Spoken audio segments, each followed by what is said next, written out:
Mesdames, Mesdemoiselles et Messieurs, bonsoir. Ravi de vous retrouver sur la RTS1. Nous sommes en plein dans la grande villa Superstar. C'était exceptionnel le premier prime de Superstar avec Fallou Dia et l'ensemble des artistes qui étaient venus prêter main forte à nos candidats qui veulent justement devenir de véritables célébrités dans le monde de la musique, du mannequinat, du stylisme, de la danse. À vous de soutenir votre candidat. C'était exceptionnel et même extraordinaire au CICES avec beaucoup de grandes personnalités qui étaient venues voir l'événement. Alors c'était une première au Sénégal.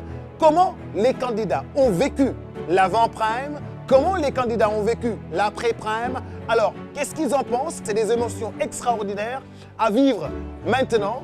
Regardez, ça va se faire. Avant may démarrer dama gën di content tiituma mais dama gën di content parce que xam naa ne public bi may fekk tey dina doon public bu riche kon man li ma yor lii xalaat naa ne lu riche la kon bu ma ko yeggalee ci nit ñi te dina am mbégte bu bëri. dinañ xam ne sincèrement man ki mel ni Fallou Dieng comme que mu ngi fa toog ki mel ni ñoom Adolphe Koy dañ ma mën a jugel wala ñoom ñu yëg ci seen yaram ne kii bu ma taxawee di woy dinañ yëg ci seen yaram ne kii yaa gën a woy.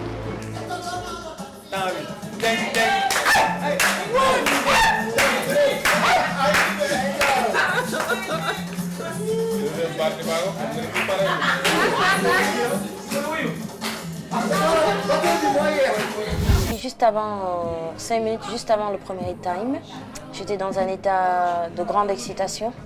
J'étais absolument remplie de joie et même de peine aussi parce que j'appréhendais en fait le prime. Ce qui a contribué, c'est surtout le fait de savoir que je représente toute une région. C'est lourd à porter pour quelqu'un.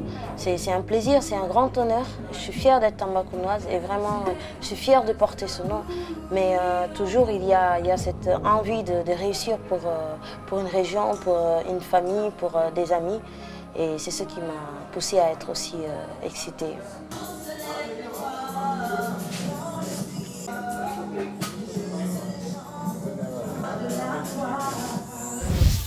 Dama tiitoon ndax lu tax ma tiit man sama CD xam nga je suis pas musicienne comme nit ñi nañ ko yàgg defee sama yeneen morom yi yàgg dugg ci seen yeeg yooyu xam dañ ma waxoon CD son instrumental xam nga xaw ma langage musique boobu léegi nag ndaxte sama CD dafa amoon voix léegi ba ma ko waxee juste balaa may yéeg ma wax ko ñoom Pape Cissé ñu ne ma waxoon nañ la ko léegi te préparé wu ma ko woon léegi après j'étais obligée toog juste ci même instant bi xalaat lu ma war a way après ma doon jooy noonu après ma ni yàlla baax na ma way a cappella yàgg naa ko way keñ ma ko way peut-être dina dox après ma way ko gisoo moo tax ma doon jooy ci kaw scène dama tiitoon mais dama way sama a cappella ñëpp apprécier ma ne yàlla baax na kon.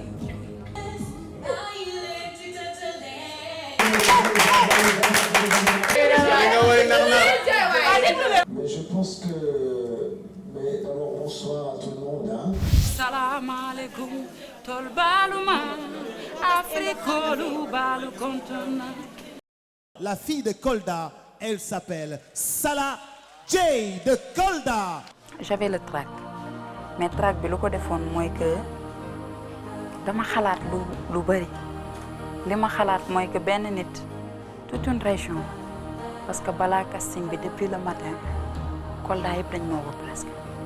di ma félicité ñëpp ne ma yaa ngi ñu ngi sa ginnaaw donc loolu sas la sas boobu moo taxoon ma ragal j'avais vraiment peur ma déraper def na ko sudul noonu parce que dootul man dong histoire région la loolu moo taxoon ma am trac mais sant yàlla bi ma ci génnee et je pense que j'ai assumé. Ouais, ça s'est bien passé parce que c'était pas la première fois que je jouais avec orchestre. Parce que dama daan évoluer Kolda ak benn orchestre bu ñuy wax Africa Melody donc fa laa doon nekk di jouer ak ñoom donc j'avais l'habitude de jouer tout orchestre bee ma defoon problème mais li ma defoon problème mooy que compétition bee ma defoon problème. Ouais c'était trop juste mais je pense que soo tàmmee jouer ak orchestre du doon problème mais aussi il y avait des professionnels. Franchement, orchestre bi, c'était des professionnels, donc c'était pas trop difficile. Parce que moi, je fais jeune talent, donc si j'assume, je pense que nous allons gagner facilement.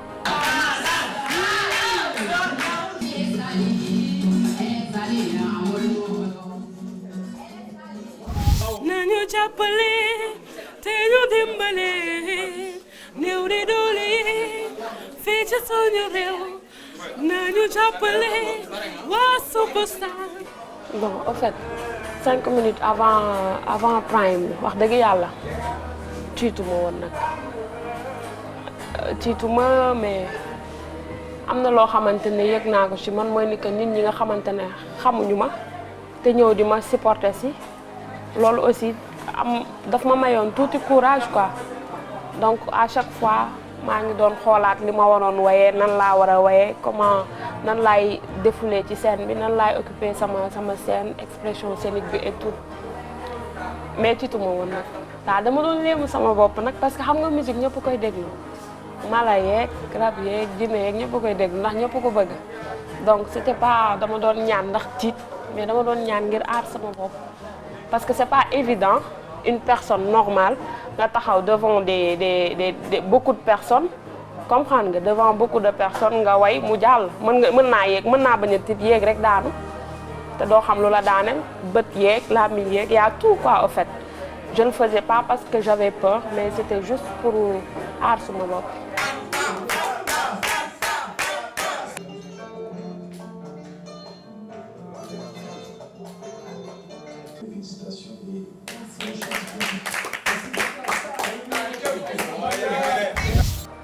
bi ma nekkee ci kulus yi di waaj a way vraiment li ma yëg sama yaram mun naa ni la cawarte ci la bokk ak confiance ak jàpp ni incha allah ce jour là dafa war a neex parce que dama pare woon quoi dama pare woon pour show quoi xam nga comme ñun loolu lañ mës a am habitude di ko def donc bu ñu yegsee duñ sentir lu dul tey public am na fi surtout parce que man bu nit ñi baree lay am cawarte ci lay gën a mën a déconner donc ba tax na keroog li ma sentir vraiment mooy yëngatu ma ni woon tey moom damay yëngatu quoi te way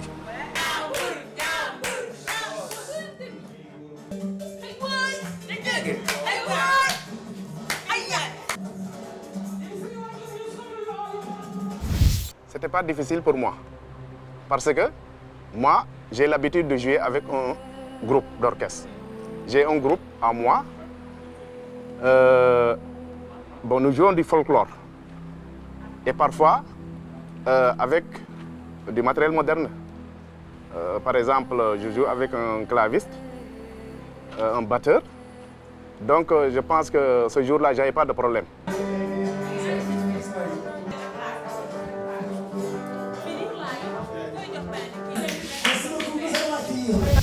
non instant yii dama voilà quoi dama doon xalaat nit yi nekk si salle bi nan lañ may accueillir ak son bi ma doon andi est-ce que dina leen neex nan la ñuy réagir quoi waaw donc xalaat dem yéeg di def ay va-et-vient répété waat sama kii pour bañ ko fàtte yuuxu pour voix bi gën a dégager parce que famille bi mi ngi woon foofu ak yëpp donc fallait ma ñëw wane loo xamante ne dinañ si bëgg quoi.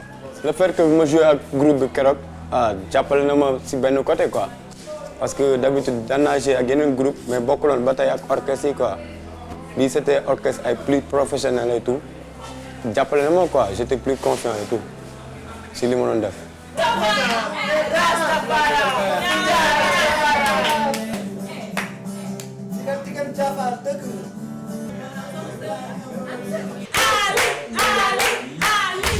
Non, actuellement atteindre guma sama objectif quoi mais objectif mooy gagner Superstar. Non ñi fi nekk ku nekk am nga sa talent ku nekk am nga sa talent mais ndam yàlla moo koy joxe nit da ngay sabablu rek quoi.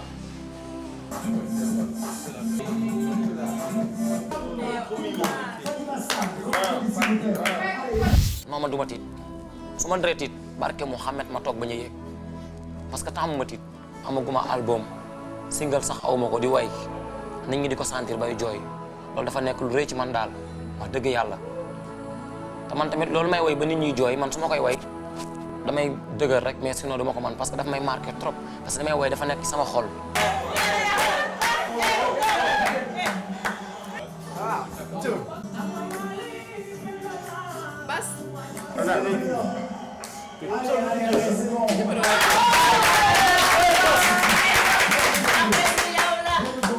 gën a liggéeyaat gën a joobaat créer morceau bu bees boo xam ne dina nekk au diapason te dina nekk loo xamante ne nii dina convaincre jury yi bon du ma ko wax nag moment bi parce que affaire la boo xam ne maa ngi koy togg mais bëgg naa mu nekk way boo xam ne bis boobu su ma ko wayee man képp ku nekk ci salle bi di nga sentir dara ci sa yaram parce que danaa déglu benn grand bu mën a way bu ñuy wax Maodo leen may ga mooy wax ne way bu amul ndeysaan rek neexul.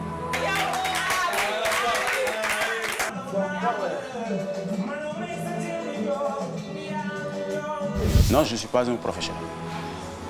Parce que man maa koy wuti booy wut nag doo wut lu yomb da ngay wut lu jafe. Peut-être fii am na ñoo xamante ni amuñu habitude jouer orchestre mais man am naa habitude jouer ak orchestre. 2 clavistes sax ak ñaari guitaristes ak benn bassiste percussionniste.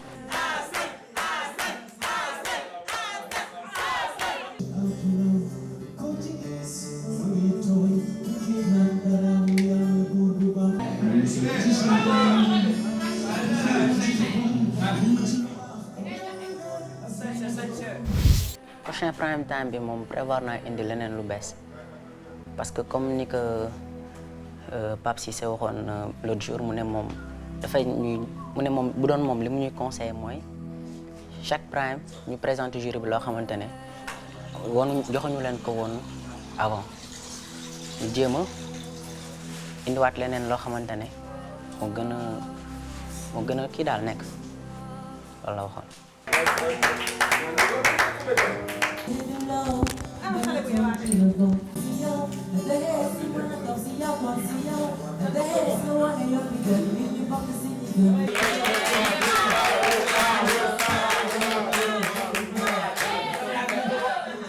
mënuma am naa répertoire parce que woy passion la ci man rek donc prime ak temps bi tamit daal du woy laay def donc passion rek moo tax ma koy def du loo xam ne dama koy jàng du loo xam ne chaque jour dama ciy gëstu wala non wala def ay jéego daal amul donc loolu moo tax may imité mais prime time bu mujj bi am na benn a cappella bu ndaw boo xam ne en quelques heures yooyu laa ko bind daal di koy defar sama bopp.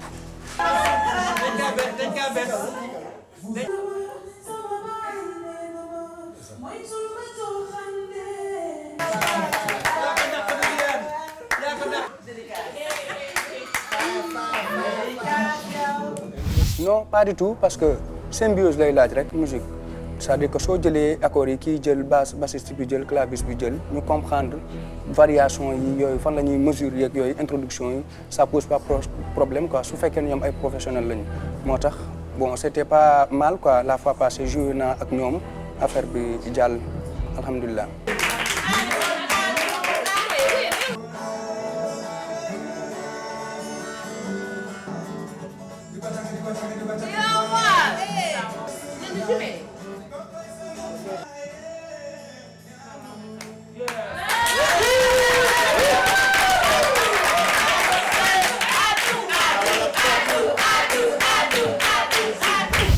Dans la Villa Superstar, tout est question de musique, tout est question de spectacle, tout est question de danse, d'expression scénique. Mais attention, le producteur de l'émission tient à être très strict. Il ne s'est pas lié d'amitié avec les candidats. Non, pas d'amitié avec les candidats. Strict, rien à faire. Rien à faire. Il tient à préciser le règlement intérieur. Regardez.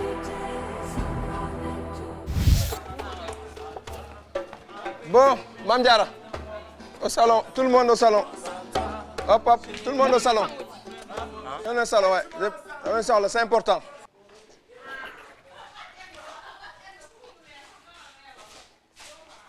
Allez, Jay.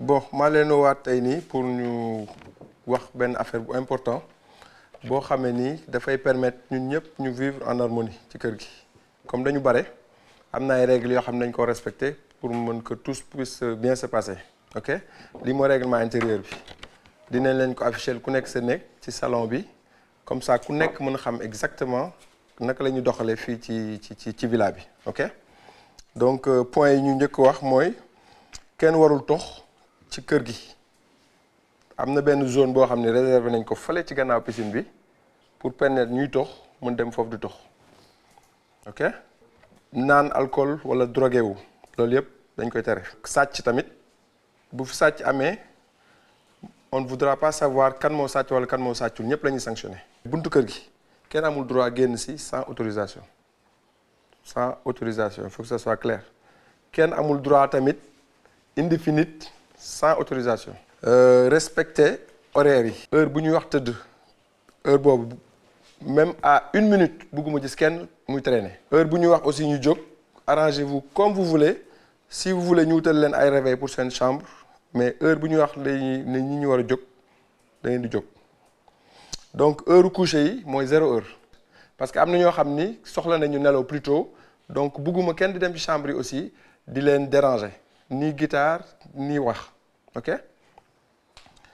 donc horaire de sortie tamit bu ñu ko waxee comme ñoo leen yóbbu en général pour ngeen respecter ko bu ñu nee 21h lañ fi jógee 21h moins 10 na fekk ñëpp solu pare pour ñu dem heure répétition yi tamit bu ñu nee tel jour dañuy répéter à telle heure na ñëpp fekk ci kaw ak seen guitare prêt à répéter.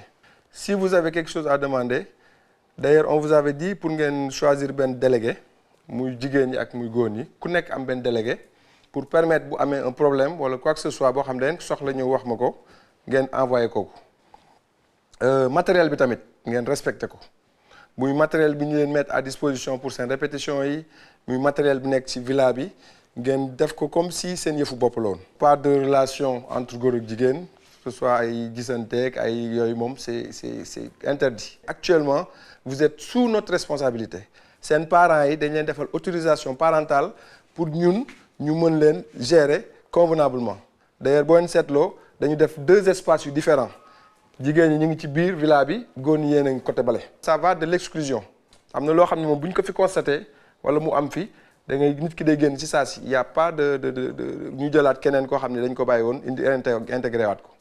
Il faut que ce soit clair dañ ñu jox seen parents dañ ñu jox dañ ñu wóolu da ngeen nekk fii pour def benn métier pour ñu former leen pas pour autre chose waxtaan bi yooyu yëpp fën quand il y a des moments de loisir amul benn problème mais mu yem foofu il faut que ce soit clair pour tout le monde pas de bagarre forcément s'il y a un problème ngeen ñëw gis ma on est là tous les jours bu man moo fi nekkulee il y a mes assistants il y a les gens qui travaillent avec moi.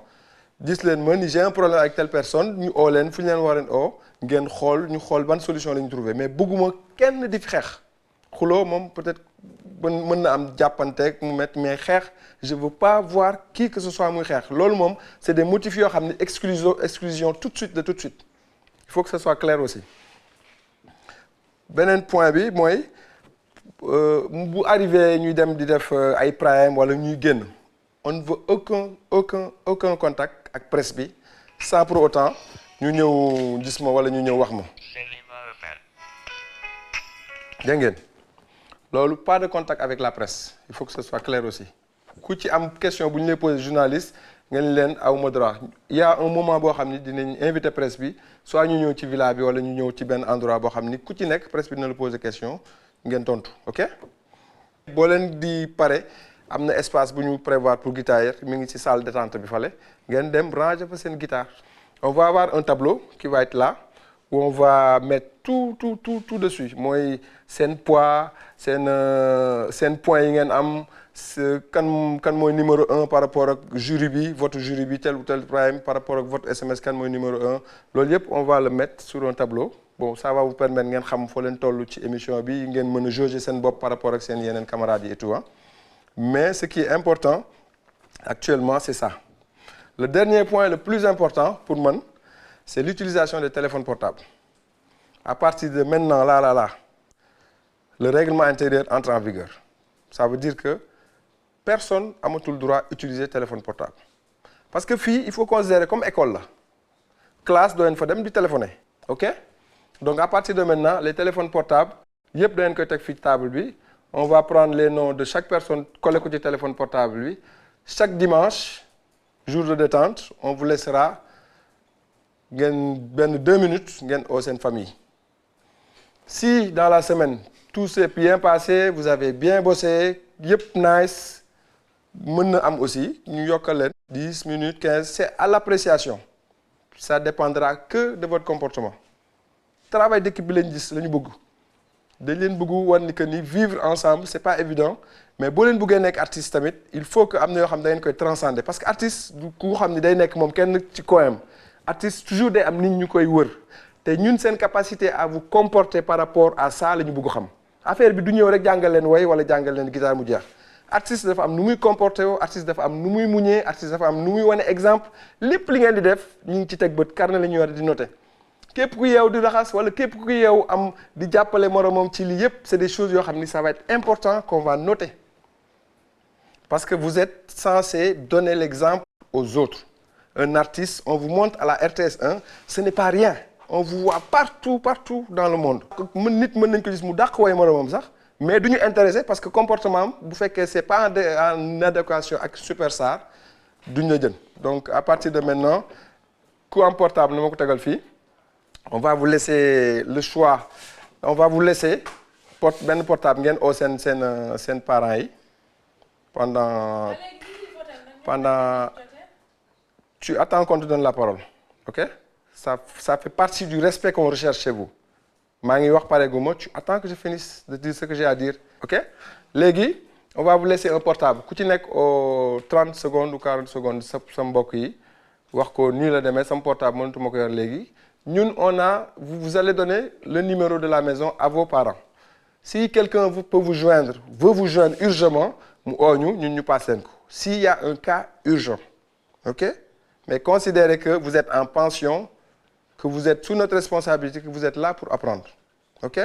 La vie est peut-être trop belle dans la Villa Superstar. Qu'en est-il exactement? Vous avez vu les émotions d'avant et d'après. Vous avez vu aussi le règlement intérieur avec le producteur. Alors, que se passera-t-il demain dans la Villa Superstar? À vous de nous dire, ce sera très certainement demain ou après-demain. Rendez-vous très bientôt. Superstar, peace, love and harmony.